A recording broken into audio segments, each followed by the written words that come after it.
Quand on est entrepreneur, chef d'entreprise, on n'est pas forcément épargné par le fait de tomber malade, la maladie, ou aussi par le fait d'avoir des baisses de morale, des choses qui se passent dans nos vies. Et parfois, si tu es potentiellement dans l'accompagnement, le soin, la thérapie et que tu dois motiver tes clients, en prendre soin, peut-être que des fois tu dois le faire en étant un peu pris par tes blessures du moment. Et du coup, j'avais envie de te partager comment moi je fais pour surmonter ces obstacles afin que cela n'affecte pas le bon développement de mon activité. Donc j'ai été récemment malade pendant 2 semaines, donc j'ai eu une angine assez costaud. Pour te dire, en Estonie, l'été, un jour il fait beau, un jour il fait moins beau, tu perds 10 degrés de température comme ça du jour au lendemain. Et moi, quand il fait beau, j'en profite, je suis allé me baigner dans un lac récemment en Estonie.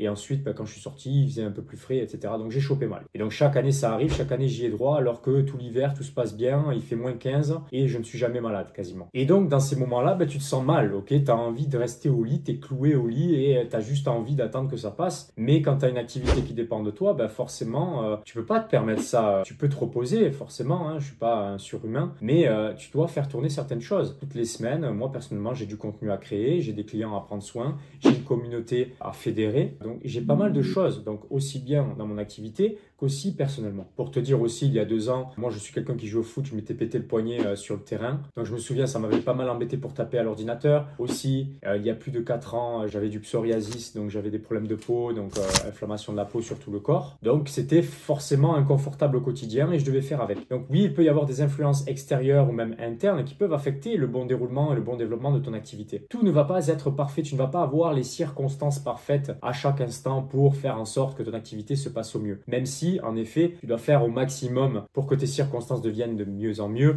et que tu rendes plus facile le fait de piloter ton activité et de la développer. Mais la réalité, c'est que très souvent, la plupart des personnes qui se lancent et qui lancent leur activité vont se reposer sur les circonstances extérieures, la maladie, les choses qui se passent dans leur vie pour justifier le fait qu'ils ne font pas les bonnes choses dans leur activité. Et ça, c'est un problème en fait. C'est un problème pour le développement de ton activité qui a besoin que certaines choses soient faites. Que tu sois là, que tu sois pas là, que tu sois en forme, que tu sois pas en forme. Il y a des jours avec, il y a des jours sans. Mais ton activité, elle s'en fout complètement. Ok, si tu veux que ton activité fonctionne et qu'à terme, elle travaille pour toi, tu as besoin que certaines choses soient faites. Que tu sois en forme ou que tu ne le sois pas. Donc, à toi de prendre conscience de ça et à toi de faire en sorte, de construire une activité qui soit à ton service. Non pas l'inverse, bien évidemment. À toi de mettre en place des systèmes quand tu es à une étape clé de développement de ton activité, de commencer à déléguer certaines choses pour t'extraire un maximum de l'opérationnel dans ton activité. Mais la question, c'est quand tu commences. Quand tu commences, c'est toi qui es sur tous les fronts, ok? Tu es multitâche, tu es multicasquette, que tu le veuilles ou non. T'as pas forcément les ressources pour déléguer, t'as pas forcément...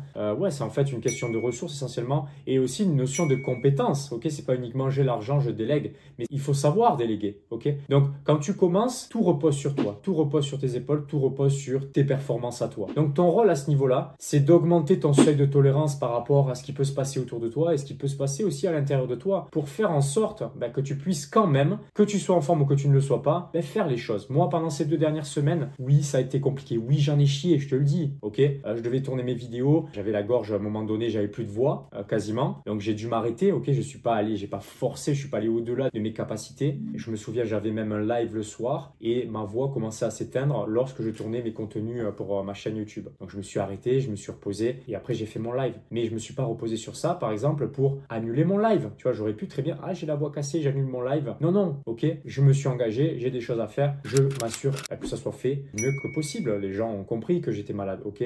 Donc oui, tu as le nez qui coule, oui, t'es pas bien, oui, tu as un peu mal de tête, mais il y a des choses à faire dans ton activité. Donc moi, je me suis pas servi de ces excuses-là, personnellement, pour ne pas faire ce qu'il y avait à faire. Et c'est pas parce que je suis un surhomme, ok? C'est juste parce que je me suis entraîné, finalement, à avoir un seuil de tolérance élevé à la difficulté, qu'elle soit externe ou interne, finalement. Je ne laisse pas les circonstances extérieures ou même ma propre santé me dicter ce que je dois faire, ce que je ne dois pas faire, ok? Je ne laisse pas mes émotions aussi, ce que j'ai envie de faire sur le moment. Non, il y a un plan, il y a des choses à faire, je m'entraîne à faire les choses que j'en ai envie ou que j'en ai pas envie. Et ça, c'est un entraînement, c'est une compétence en soi. Et beaucoup de personnes s'arrêtent là au « Ah, je ressens que finalement, c'est pas le bon moment pour moi. » Non, non, ça, c'est du bullshit, c'est des excuses. Ça, c'est tes peurs. Peut-être que tu as peur de faire ta vidéo devant la caméra. Donc, ton cerveau, il t'envoie cette excuse logique pour que ça fasse sens pour toi et que tu culpabilises pas de pas faire ta vidéo. Mais au final, ta vidéo n'est pas faite et du coup, ton activité, elle ne se développe pas. Les gens qui réussissent, c'est les gens qui font les choses qui doivent être faites. Point barre. Donc, ton rôle, c'est d'augmenter ce seuil de tolérance. Si on prend le l'exemple du football. Au football, les athlètes de haut niveau que tu vois à la télé, on a l'impression qu'ils sont parfaits, on a l'impression, voilà, ils sont tous athlétiques, ils courent comme des lapins, ils marquent des buts, etc. Mais en réalité, quand ils font des interviews et qu'ils partagent un peu les coulisses de leur vie et de comment ils s'entraînent, ils récupèrent, etc. La plupart, ils ont tous un pépin, ok? Ils ont tous un pépin au niveau physique, ils ont tous quelque chose, ok? Ils sont pas parfaits. Ils font le maximum pour faire en sorte qu'ils soient dans les meilleures conditions possibles au niveau physique et aussi mental, bien évidemment. Mais ils ont tous une vie, ils ont tous des tracas dans leur vie, ils ont tous des choses à régler dans leur vie et ils ont tous un petit pépin au niveau santé, ok? Quand je dis pépin au niveau santé, ça peut être au niveau des pieds, voilà, des douleurs aux pieds qui reviennent, des douleurs au talon d'Achille, etc. Et ils jouent quand même, ok? Et du coup, ils se sont entraînés à jouer et à performer malgré le handicap, malgré l'inconfort. Donc ton but, c'est d'augmenter ton seuil de tolérance de sorte que même quand tu n'es pas à 100%, mais finalement, tu délivres ce que tu dois délivrer. Tu fais ce qui doit être fait dans ton activité. Et du coup, ça te permet de te poser et de réfléchir au niveau de tes motivations profondes, au niveau de ta mission de vie. Ok? Il y a deux types d'entrepreneurs. Il y a des entrepreneurs qui sont en mission, donc des entrepreneurs qui vont justement pas justifier leurs échecs ou justifier leurs manquements par certaines circonstances extérieures, certains pépins, etc. Ces gens-là sont en mission, donc ils sont orientés vers le fait d'apporter de la valeur à d'autres personnes. Et d'autres personnes font ça uniquement pour leurs propres intérêts. C'est pas mauvais en soi. Mais ces personnes-là, à mon sens, elles sont moins en capacité d'endurer les difficultés, de dépasser les obstacles et malgré tout de se réaliser. Parce qu'elles n'ont pas une mission qui est suffisamment forte qui les drive malgré les challenges, malgré les difficultés, malgré le manque d'envie, malgré les challenges émotionnels, malgré les circonstances extérieures qui ne peuvent pas être favorables tout le temps. C'est des gens qui vont faire les choses, qu'ils soient en forme, qu'ils ne le soient pas, qu'ils aient envie, qu'ils n'aient pas envie, parce qu'ils sont drivés par une mission qui est beaucoup plus grande que leur propre personne, leur propre petit ego, leur propre petit intérêt et celui de leur activité. Donc à quel point aujourd'hui es-tu au service de ta mission? Et ta mission, ça va pas forcément être de sauver le monde, sauver l'univers, les océans, Voilà, c'est pas forcément ça ta mission, ok?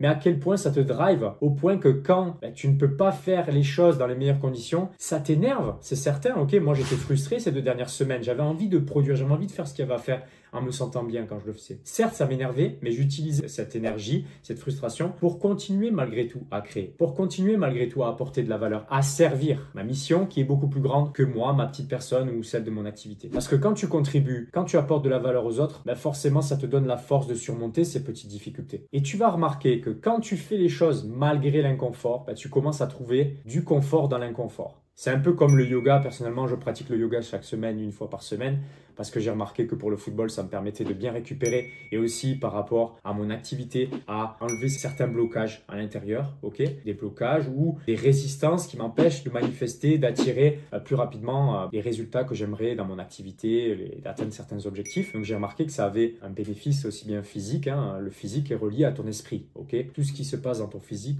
c'est finalement des choses qui sont dans ton esprit et qui ne sont pas forcément calibrées ou des choses qui sont erronées. Donc le yoga, j'ai remarqué que ça me faisait du bien par rapport à ça. Et au début, quand tu fais tes premières sessions de yoga, forcément tu te sens mal, tu as envie de sortir des positions, c'est inconfortable. Mais quand tu apprends à trouver du confort dans l'inconfort, c'est là où tu commences à finalement avoir les bénéfices de ce que ça t'apporte, de rester dans l'inconfort à court terme. Ça t'apporte du confort à moyen et long terme. Ça t'apporte de la résilience par rapport aux challenges, aux obstacles. Et on a besoin d'être résilient dans notre monde actuel. En tant qu'entrepreneur spirituel, ta détermination, ta résilience va être mise à rude épreuve, mais ça va être le moyen de te prouver finalement à quel point c'est important pour toi, cette mission qui est la tienne, à quel point le fait de contribuer c'est important pour toi, de ne pas utiliser les circonstances extérieures comme des prétextes pour ne pas faire ce qu'il y a à faire pour apporter cette valeur-là. Et dans tous les cas, ce que j'ai envie de te dire pour clôturer cette vidéo, c'est que dans la vie, les gagnants, ils gagnent. Okay, ils gagnent, pas forcément parce qu'ils sont dans les meilleures conditions, mais parce que ce sont des gagnants. Okay,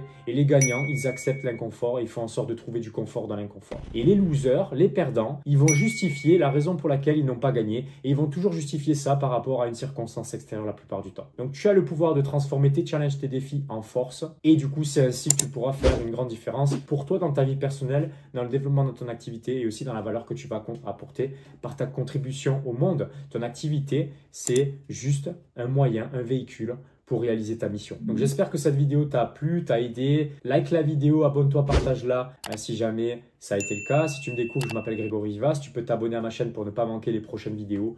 Et d'ici là, si tu veux te garantir de développer ton activité d'accompagnement, de soins, de thérapie, de guérison ou d'énergétique aussi, eh bien tu peux regarder cette vidéo et je te dis en attendant à la prochaine vidéo.